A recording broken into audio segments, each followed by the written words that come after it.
So I founded the Courage to Shine website and awards back in 2010. And one of the reasons I founded it was to show true role models for today's teens and young adults. And I think it's very important to show great role models. And one of the persons from the UK is going to be Paul Young from the UK. So he's actually on our website now. Since I founded Courage to Shine, now we've had many responses from around the world. I get probably calls from all the time. And one of the examples was a woman from Macau, China. She was a mother, just had a baby, and she was about 6 weeks out of having the baby and was shipped off to Hong Kong. And she was very upset. But because I was actually at a conference from Johns Hopkins, there was a doctor right next to me, and I said, "Will you take this case?" And she was like, "Yes, I'll take this case." And it's good things. It's really another option of this organization. So we wanted to have a generic option. And because of I have a bunch of Aussie friends here. We're the Aussie friends. The first award we gave out was to Tom Flood in Australia. And he was an 80-year-old patient who he wasn't even done until he was in his 30s. And he was an amazing guy. And he's still alive today, so I'm talking like he's in the past. But one of the things what I knew this was going to catch on was we got a letter from the Order of Australia, and it was about 2 years after I gave him the award, and it's a very high honor in Australia, and a high honor, right? Yeah. And because he gave that award, I just thought, wow, I'm writing this for a guy from Australia. This is amazing. So, but this year's award winner, I was lucky enough to meet back in, I never really met her, but met down in 2005. And this was the article I actually saw. And in this article, I'm not going to go into the details. I'm going to let her speak. But it was something that was very interesting. So I got the information back, and this past year I decided, where can I look her up? Well, when I looked her up and found her, this article was nothing compared to what I heard. And it's going to be an amazing to be able to see what she's accomplished in the last few years. So I'm going to introduce you to Brittany Douglas, and she's this year's winner of the Courage to Shine Award. And I'm going to let her speak, and we'll see what she has to say. Thank you.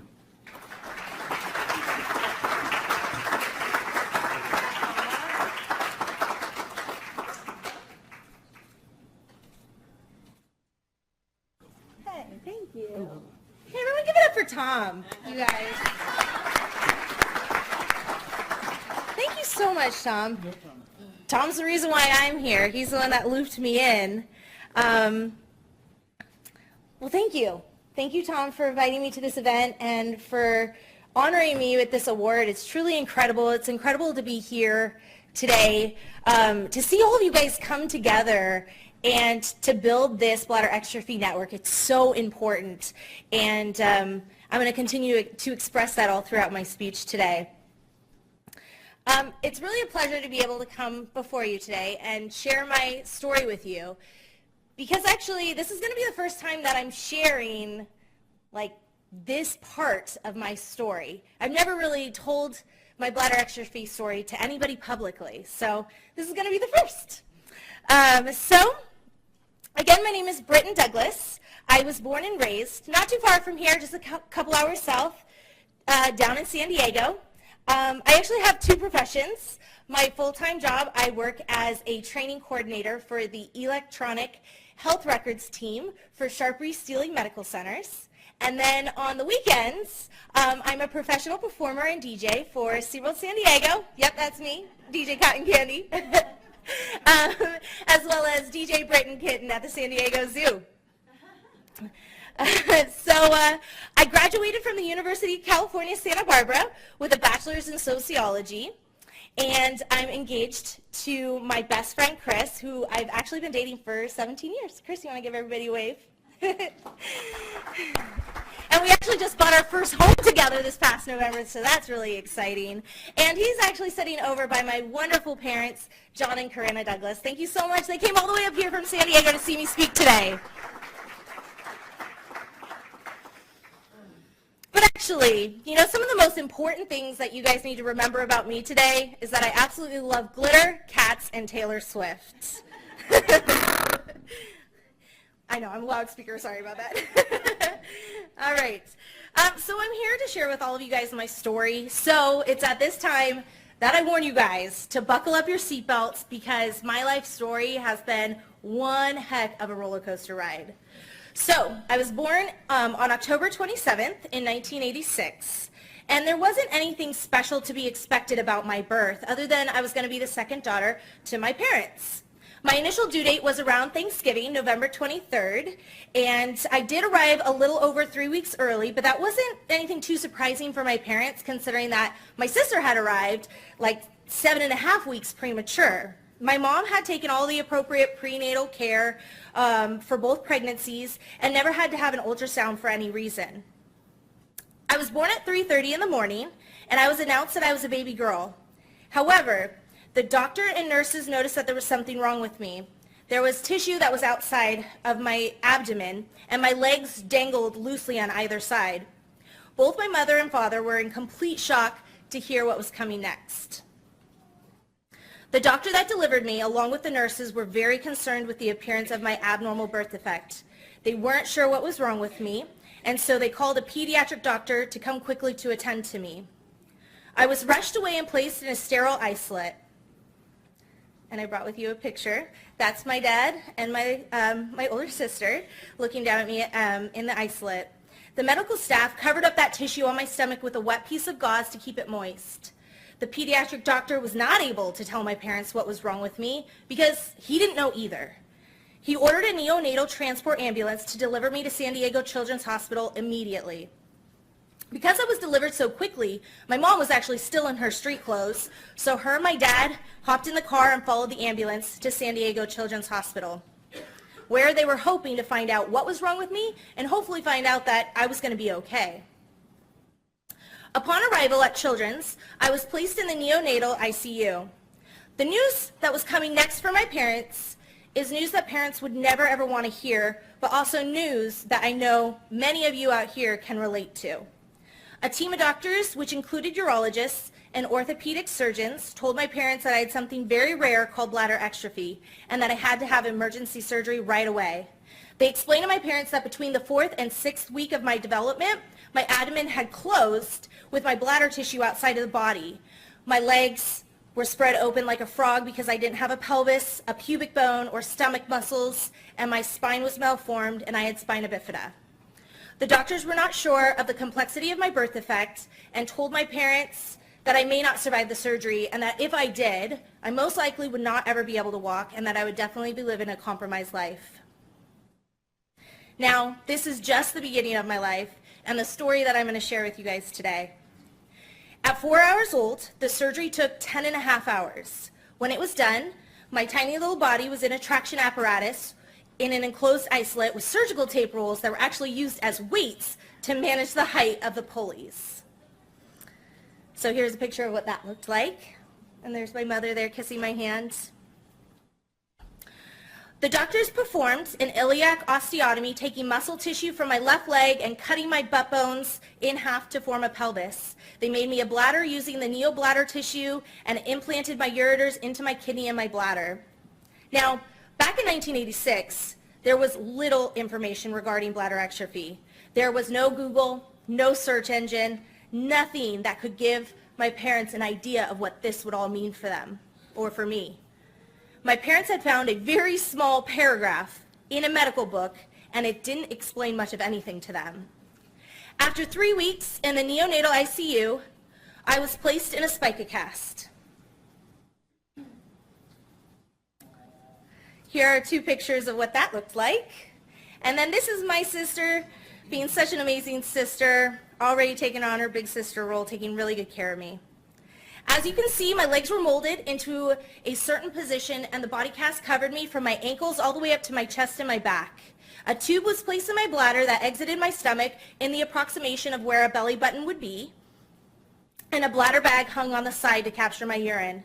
The cast left a very narrow crack at my bottom so that my parents could clean me with those really long hospital Q-tip swabs. And now every time my parents share that story with me, they let me know how very challenging it was. So I was supposed to be in that cast for 6 weeks. However, given the typical growth of a newborn, it was just not possible. And after 2 weeks, I had spiked a 106 fever and was rushed to the ER. I had developed a kidney infection, and so the spica-cast had to be removed.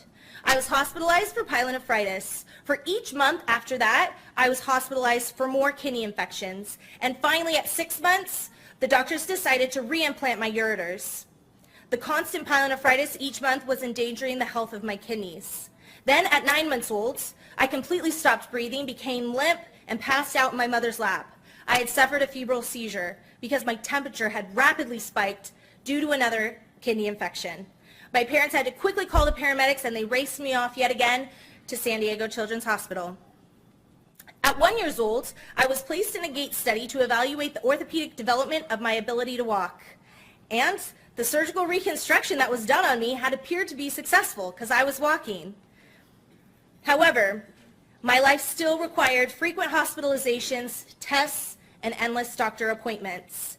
I had become very familiar with living my life in a hospital setting with everyone examining my anatomy. My mother had to learn how to catheterize me in order to empty my bladder, which would then hopefully help to minimize those UTIs. And then I would eventually learn how to cath myself. At age 4, the doctor scheduled further reconstructive surgery for me to form a bladder neck as well as enlarge my bladder.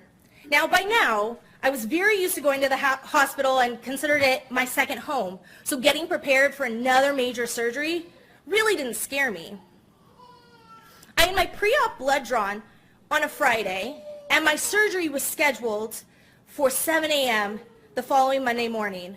I had even attended a birthday party on Saturday and was having a lot of fun, no concerns there. So as far as everybody knew, at the time I was healthy and prepared to undergo that surgery. However, that night, I suddenly woke up in excruciating pain at 2 a.m. Sunday morning. I crawled up onto my parents' bed, and I told them that there was a knife in my stomach and that I needed them to take me to the doctors to get it taken out. My parents, being super familiar with my current health issues, they placed me on the toilet, they took my temperature, they called the pediatrician, and my pediatrician, Dr. Littman at the time, was on call at Palomar Hospital, and he advised my parents to bring me over immediately. He evaluated my symptoms, and he had my blood drawn. He told my parents that he was going to go down to the lab to speed things along. Well, when he returned, he told my parents that they must take me to Children's Hospital right away. He had already arranged the hematology doctors to see me there. Hematology, that was definitely not a specialty that we were familiar with. My parents later learned that Dr. Littman had done his residency in oncology and knew then what my parents were about to learn very soon. Upon arrival at the hospital, we were ushered into a private room, and all the focus and attention was on me, and it was great. It was like, wow, we're being treated like VIPs because I've been here so many times, so I'm getting the royal treatment, you know? Doctors, nurses, child life specialists, lab techs, they all scurried in and out of my room, and we repeated my symptoms and my issues to each and every one of them. A doctor to whom we hadn't met yet, her name was Dr. Allen, she came in and she actually asked my parents to step outside so she could talk to them. Now this was really odd and unfamiliar because my parents were always by my side when the doctors would come in and talk to me. Even after everything that we had already gone through together as a family with the bladder atrophy, there was just absolutely nothing that could prepare us for the piece of news that we were going to get next regarding my health. On March 10th in 1991, Dr. Allen told my parents this.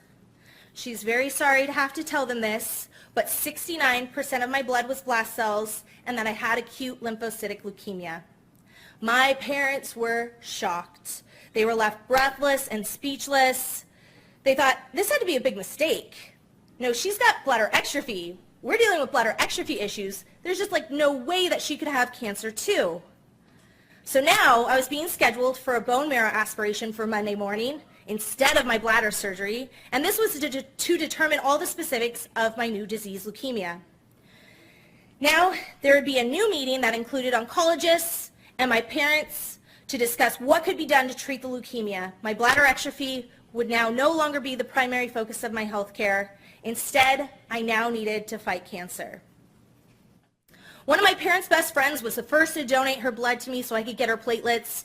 My mom's brother, Uncle Craig, came down to help my parents understand all of this new information about leukemia and to help sort out the details and make some really serious decisions about a treatment plan for me. My parents were now in a position to make some really difficult decisions. They were presented with two protocols, a standard protocol and a study protocol. Now, the standard protocol had a very limited success rate, and the study protocol, well, it's a study protocol, so you're gambling with those odds there as well. The study protocol was with a pediatric oncology group that was pioneering advancements in treating leukemia. Now, this would be a huge leap of faith, as they didn't have any stats on long-term remissions. Either protocol was a major risk with no guarantee of survival. My parents chose the study protocol and were given a protocol book and committed to following it to the letter. The phase 1 was the intensive phase, which was the first 30 days of chemo in isolation in the hospital. Then the second phase required every other week inpatient, and the weeks that I weren't inpatient, I was outpatient and still had to come back to the clinic to receive chemo and my other treatment. This protocol lasted for 3 long and grueling years. I had a Hickman tube that was placed in my chest that would allow for all the drugs and chemo to go straight to my heart. And actually, I brought along some photos to demonstrate that as well.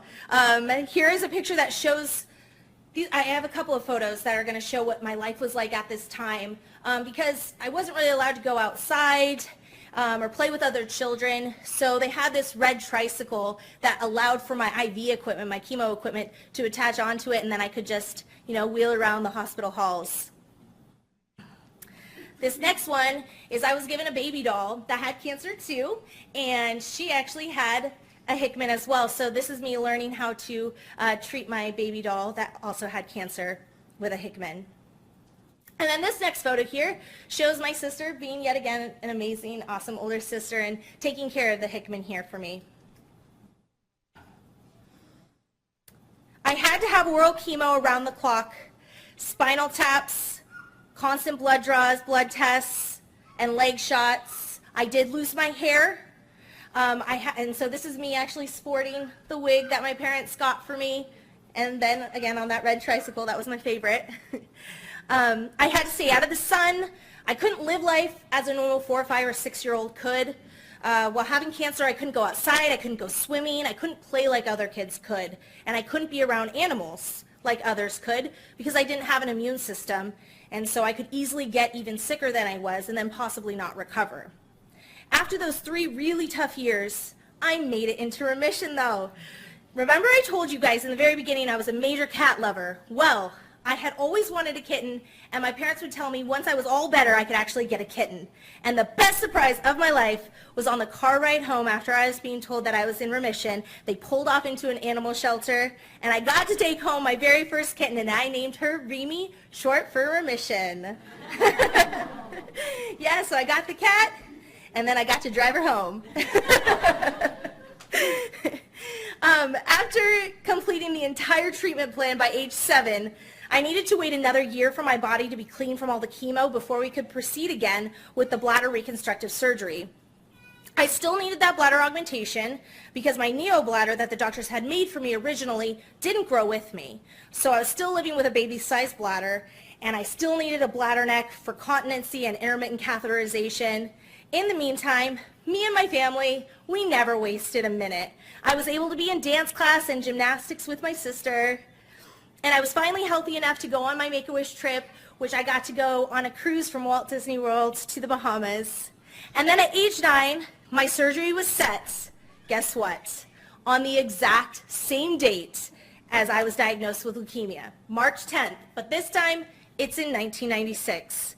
My parents struggled with that cursed date and tried to convince my urologist, Dr. Packer, to schedule it on another date, but he could not. A whole team of doctors had to be coordinated for this surgery, and Dr. Packer was soon moving back east, so it really needed to go on this date. Dr. Packer was confident in my state of health and felt that my recovery would go reasonably well. All right, everyone. Are you guys still wearing your seatbelts? Because get prepared. The next 9 months was an extremely bumpy ride. The next few pictures do really expose me, but it gives you a good idea of the experience of what I went through of going to hell and back. I'm not going to keep them up here for very long due to how much it exposes me, but it just kind of gives you a preview to see where I've been. I think these pictures kind of speak for themselves. But I do have to say, Dad, in this one, you look really good. So the fight for my life continues. After the surgery, I suffered from a lot of complications. Peritonitis, appendicitis, pancreatitis, more pyelonephritis, bowel obstructions, kidney failure. Yeah, it's a long list, and I'm sure I didn't name everything. I was bedridden because I was too weak and frail to get out of bed. I lost a bunch of weight. This is kind of showing that. I was in constant pain for 9.5 months. My sister, this is a picture of my sister helping me to relearn how to walk because I was bedridden for so long. My body couldn't hold me up. So I was in excruciating pain for this whole entire 9.5 months. The pain medication could no longer even touch my pain.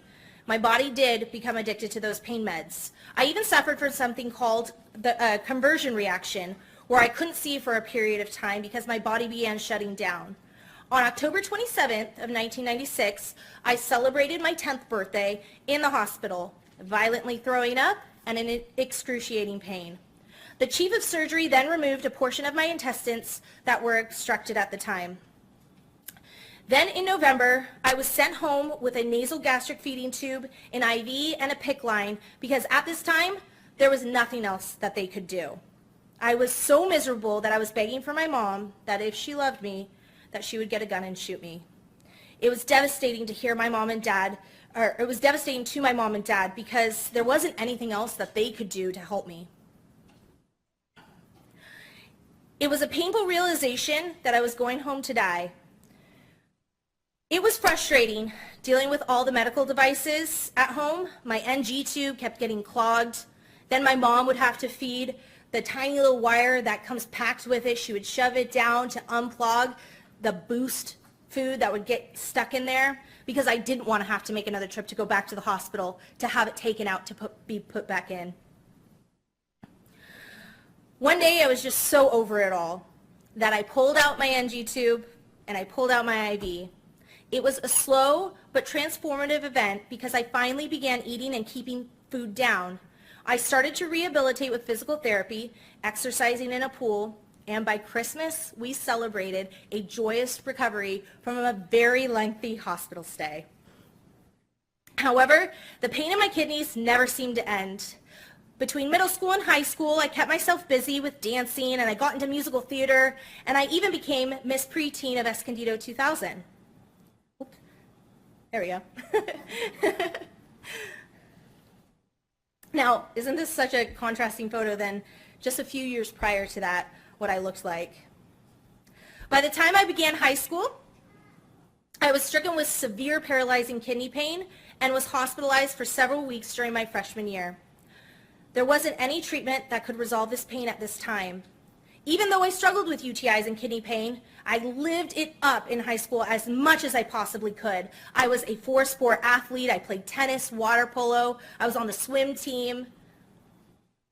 And then I was the JV cheer team captain my sophomore year, and then my senior year I was the varsity cheerleading captain. I was in AP and honors classes, and in ASB I was the pep rally commissioner and the head of my junior prom committee.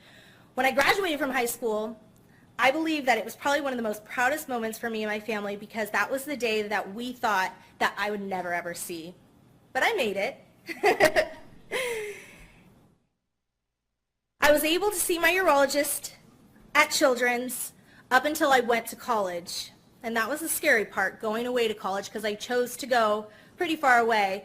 Well, within the state at least, but I chose to go to the University of California, Santa Barbara.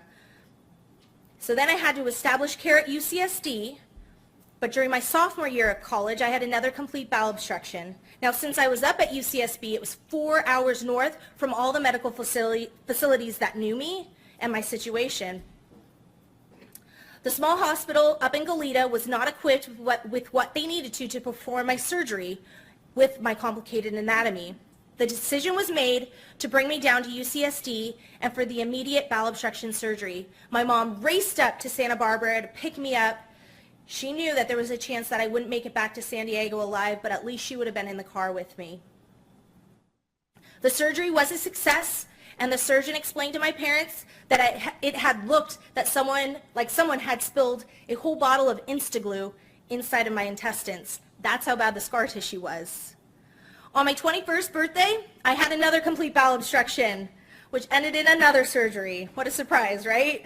So I didn't get to party like others got to, celebrating turning 21, but my birthday was unique and special in its own way. My fiance, who was my boyfriend at the time, and my sister, they brought in shots of water that were colored with food dye to make it look like fancy celebratory 21st birthday shots.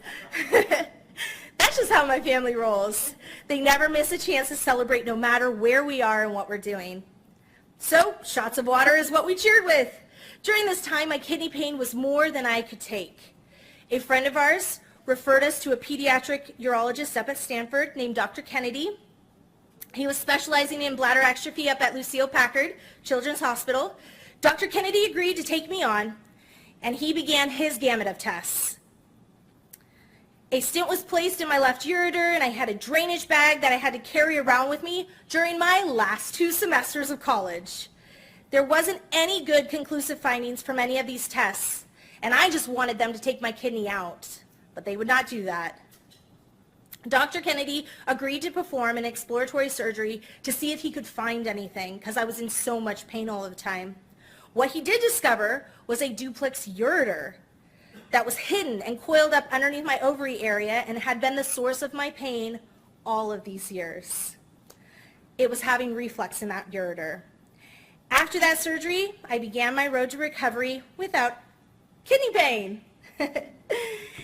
Now, while this was all happening during my college years, I did continue my life doing the best that I could. I was on the college cheerleading squad. I was in a sorority. I was in Kappa Alpha Theta. And dealing with all of this was definitely very challenging and difficult, as I tried to attend as much class as I could to keep up with my peers. But when I had reached my 4th year of college, I had missed so much class, and I wasn't aware of it because I was so sick, that I had to get the dean to agree to allow me to take twice as many classes as the regular student had to for at least 2 more semesters. And those 2 semesters were the same 2 semesters that I was troubleshooting my kidney pain with that bladder bag on my side. But I was determined to walk on time. It was a really, really big deal to me. I had to get that dean to approve, and he did. It took a lot of convincing, but he did once he heard my story. I did it. By the summer of 2009, I was able to walk with my college graduating class at UCSB. After this hurdle, it wasn't exactly smooth sailing for me. I had to get off of all the pain medication that I was on at this time, and that was tough. After a few years of trying to get off of them myself, my family had done some research on a place in San Diego that could help me. So on my 25th birthday, I was admitted into a rehab facility that promised me that they could successfully get me off of all the pain meds that I was addicted to. and those pain meds were fierce. Now, also at this time, I had just gotten cast in a show at Legoland, California, and I didn't want to jeopardize that opportunity for myself, so I made an arrangement with the doctor and my family where my family could come and pick me up, take me to rehearsal or my show, and then deliver me back to the rehab facility at night. Nobody knew this really big secret. 30 days later, I was living my best life, starting my performance career at Legoland. That led me to then be working at SeaWorld San Diego. That then eventually led to me working at the San Diego Zoo as well. So this is me in my Legoland show, and then me when I started DJing at SeaWorld San Diego. However, the struggle never stops. My body has a way of keeping me on my toes. When making plans for my big 3-0 birthday, my family conspired to take me to Vegas so I could finally celebrate the way that I had wished that I could for my 21st. But right before my 30th birthday, I had another complete bowel obstruction. I ate Brussels sprouts, and that was the cause of that one. But this time I got to the hospital soon enough where they were able to decompress me with an NG tube and put me on bed rest for about a week. I was determined to get out of the hospital before I turned 30. And I did. We made it to Vegas and we got to celebrate in style. I'm now 32 years old and I still have to be careful with my health. Issues of UTIs, bowel obstructions are always hovering at the forefront of my mind. I make sure to listen to my body for any signs of emergent issues. But each day that I wake up, I cherish it because I know how valuable it is to be alive and well. Everyone has something that they all have to deal with. And well, bladder exstrophy and cancer was mine. Ever since I was little, I actually felt that I was blessed to have these issues. Even when I could be so angry because I wasn't normal like the other kids, I did feel that because of everything I have endured, I am blessed to value every day that I am given, and that mindset started at such an early age, and for that, I'm really appreciative for the cards that I was dealt. A lot of people don't cherish life like this until it's too late. And everything that I've been through and overcame, it just made me stronger and more determined to enjoy life like nobody else. People who meet me and learn about me and what I'm involved with often ask me, why are you so busy all the time doing all the things that you do? My response is, well, why not? We're not guaranteed tomorrow, and we need to make the most of today. I like to spend my extra time volunteering and giving back to my community and the organizations that helped me and my family during our really tough times. I had grown up attending a camp for children with cancer called Camp Reach for the Sky, and when I was 15, I could not wait to start giving back and volunteering for them. I soon became the program director for that day camp, and for the past 3 years, I've been the volunteer program director for their resident oncology camp. Actually, I'm heading up to this camp tomorrow as soon as this conference is over. And this is me actually being the program director last year. I'm dressed up as one of the camp songs is about a chartreuse buzzard. We like to get all dressed up and wacky at this camp. Whenever there is a chance to help and give back, I am there. And I hope that by me being here today and sharing my story with all of you can help give you guys strength in your time of adversity. Well, I am wrapping it up here, and I would like to give a major shout out and thank you to my parents who came all the way up here from San Diego to watch me speak. I want to thank you so much for being the strongest and most wonderful parents I could ever ask for. They've been my angels for 32 years, and I am who I am today because of them. And I want to thank my sister. She's not here today, but she was very instrumental in taking care of me as well, as you can see from all those photos. And thank you to my fiance for your ongoing support and love. It is because of my really strong support system that I have the courage to shine like this.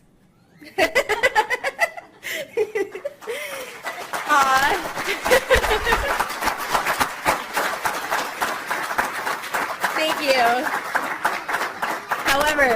However, I have one more big thank you. This big thank you is for all of you guys. Thank you so much for being here today. I didn't have anything like this when I was growing up, and this is so valuable that we're all part of this bladder exstrophy network together. This is truly incredible, and it's so incredible for all of you guys to be here today. It's been an absolute pleasure getting to speak in front of all of you guys. If you guys have any questions at all, please feel free to ask me. I am an open book. So thank you guys so much for your time.